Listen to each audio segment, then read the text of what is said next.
எப்பவும் தலையை வச்சு பண்ற சிவா லாஸ்டா தலைவரை வச்சு 200 கோடியில ஒரு கதையை மேக் பண்ணியிருப்பாரு. அந்த கதையோட பேர் தான் மண்ணாத்த. சாரி அண்ணாத்த.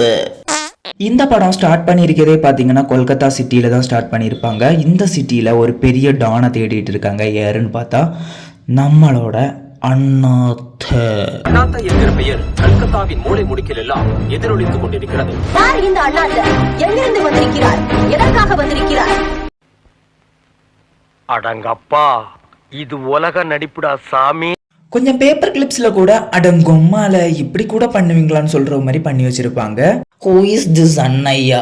இந்த ஆளுக்கு எத்தனை பேரடா கொடுத்துருப்பீங்க இந்த படத்துல? அதுக்கு கீழே இருக்கு பாருங்க, Congress yatra started today from old Delhi, the first moving mountain fair rolled in 15. என்னடா பண்ணி வச்சிருக்கீங்க எடிட்டர்?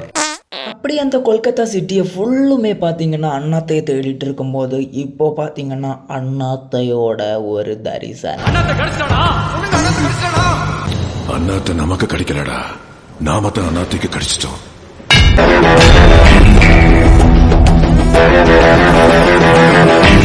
இப்போ தலைவர் ஒரு பஞ்சு டைலாக் சொல்லுவாரு பாருங்க.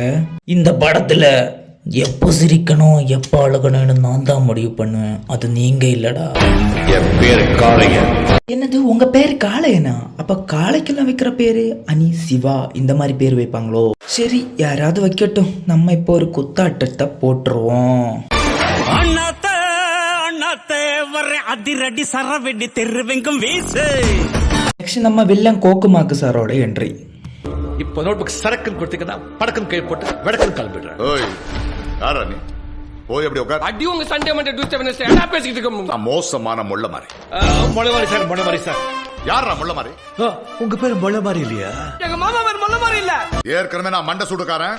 சொல்லினாங்கற மாமா டென்ஷன் பண்ணிக்கிறீங்க. அடி நான் கோக்கு மாக்கானவன். கண்டுபிடிச்சிட்டேன், உங்க பேரு கோக்கு மாக்கு. போலீஸ் ஸ்டேஷன்ல கோக்குமாக்கு சாரை பைத்தியக்காராக்குனதுக்கு அப்புறம் தலைவர் ரயில்வே ஸ்டேஷன் வந்துடுவாரு. ரயில்வே ஸ்டேஷன்ல தலைவரோட தங்கச்சி கீரியை பிக் பண்றோம். இந்த கீரி பொண்ணு இந்த படத்துல ஃபுல்லும் நம்மளை பைத்தியக்காராக்குறதுல தான் மெயினா இருக்கும். ஒன்னே சிரிச்சு சிரிச்சு பைத்தியக்காராக்கும், இல்லைன்னா கரைஞ்சு கரைஞ்சு பைத்தியக்காராக்கும். இனி ஃபுல்லும் தங்கச்சி பாசம். அதுலேயும் ஒரு காமெடி இருக்கு பாருங்க. தலைவருக்கு 73 வயசு, அதில் இருக்கிற அம்மாவுக்கு பார்த்தீங்கன்னா 68 வயசு. காமெடி இருக்கு. திரும்பவும் நம்ம கோக்குமுக்கு சாரை தலைவர் பார்க்க போகும்போது அங்கே ஒரு அட்வொகேட்டர் அம்மா கூட தலைவருக்கு ஒரு பாம்பு டான்ஸ் வரும். சார சார பாம்பே நீ பாம்பாட்டாடாதே. தோஷமா மனசோ வயிறு நிறைய நிறைய சாப்பிடுங்க.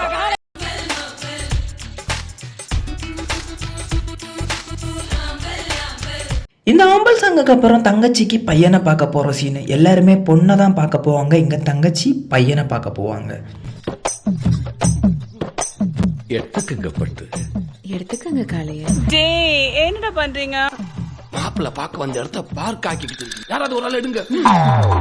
மன்னிச்சுங்க காளையன். அண்ணாத்தையோட தங்கச்சியை கட்டுறதுக்கு யாருமே சம்மதிக்க மாட்டாங்க. ஏன்னு பார்த்தீங்கன்னா சாம்பாருக்கு வெங்காயம் அறியும் போது கண்ணில் கண்ணீர் வந்தது பார்த்தா கூட அந்த பையனை புரட்டி எடுத்துருவாரு நம்மளோட அண்ணாத்தை. சாம்பாருக்கு ஒண்ணு வெங்காய சாம்பார், கத்திரிக்காய் சாம்பார், குழம்புக்காய் சாம்பார், வெங்காய சாம்பார், வெங்காய விட்டுருங்க. திரும்பவும் அடுத்த பையனை காணும்போது அடுத்த ஒரு ஃபிளாஷ்பேக். என் பையன் கையை தெரியாம உங்க தங்கச்சி மேல பற்றுச்சுன்னு வைங்க. ஓடி பிடிச்சு விளையாடாம பின்ன என்னத்துக்குடா கல்யாணம் பண்ணி வைக்கிறீங்க? இவ்வளவு நேரம் நம்மளை பைத்தியக்காராக்குனது போதாதுன்னு 2 கேரக்டர்ஸ் இதில் இறக்கியிருப்பாங்க. 1 இஸ் அடவாடி அண்ணி, நம்பர் 2 அழுகாச்சி அண்ணி. இவங்க 2 பேரும் பார்த்தீங்கன்னா நம்மளோட தலைவரோட மாமா பொண்ணுங்க. அடாவடி அண்ணியும் அழுகாச்சி அண்ணியும் தங்கத்துக்கு பொண்ணு பார்க்குறது தெரிஞ்ச உடனே அவங்களோட தம்பிகளுக்கு கல்யாணம் பண்ணுறதுக்கு கூட்டிகிட்டு வந்துடுவாங்க. 1 மயில்முத்து, கீரிமுத்து, இவங்க தான் இவங்களோட தம்பிகள். இவங்களோட எல்லா பொட்டத்தனத்துக்கு அப்புறம் தலைவர் கோக்குமாக்கு சாரோட ஒரு என்ட்ரி.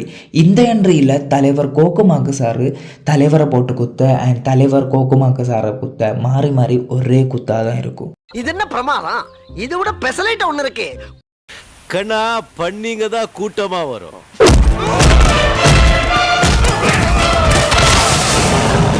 சிங்கம் சிங்கலா தான் வரும். தலைவரோட பஞ்சு டைலாக்கு அப்புறம் கோகுமாக்கு சார் மனசு மாறி தன்னோட பையனை தலைவரோட தங்கச்சிக்கு கல்யாணம் பண்ணி வைக்கிறதுக்காக வீடு தேடி வருவார்.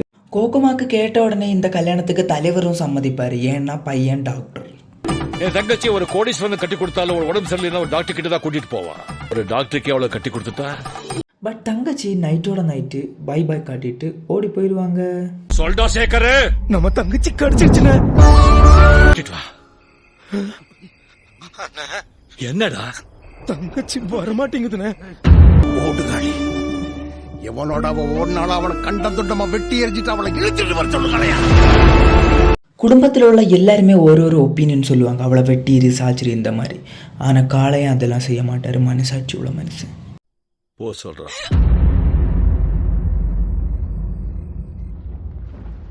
பட் இதெல்லாம் கேட்டதுக்கு அப்புறம் அண்ணாத்தையோட ஹார்ட் வாஸ் பிளாக்ட்.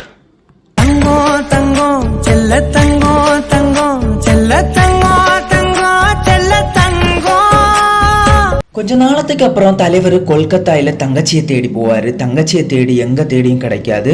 லாஸ்ட்டில் ஒரு இடத்துல கண்டுபிடிச்சி பெரிய ஒரு பிரச்சனையில் மாட்டிகிட்டு இருக்கான்னு மட்டும் அவருக்கு புரிஞ்சிச்சு. அதுலேருந்து ரிலீஃப் பண்ணுறதுக்கு இவர் ஒளிஞ்சு நிறைய ஹெல்ப் பண்ணிகிட்டே இருப்பார். கொல்கத்தாக்கு போனதுக்கு அப்புறம் இவளுக்கு மாலைக்கண் நோய் வந்திருக்குமோ என்னதோ தெரியல. அண்ணன் ஒளிஞ்சு எல்லா ஹெல்ப்பும் பண்ணுவான். பட் இவ திரும்பி பார்க்கும்போது அண்ணனை கண்ணுக்கு தெரியாது. அதனால தான் சொன்னேன் மாலைக்கண் நோய் வந்திருக்குமோ.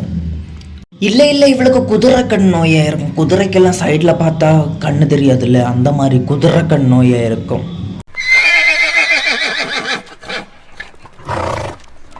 இவன் இந்த பார்ல இருக்கவங்களுக்கு காசு கொடுக்கணும். காசு கொடுத்துட்டு போனதுக்கு அப்புறம் எல்லாரையும் அண்ணாத்தை வந்து வெளுத்து வாங்கிடுவாரு.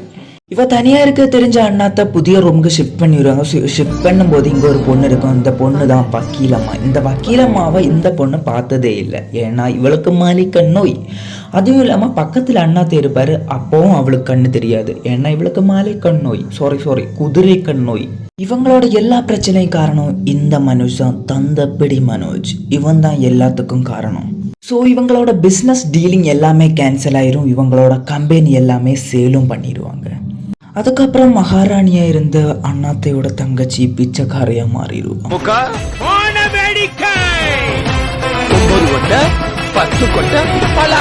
அடுத்ததா வில்லனை பழி வாங்குறதா நினைச்சிட்டு கொட்டையை எறிஞ்சு பிளாஸ்ட் பண்ணிடுவாங்க அவங்களோட வண்டிகளை எல்லாமே.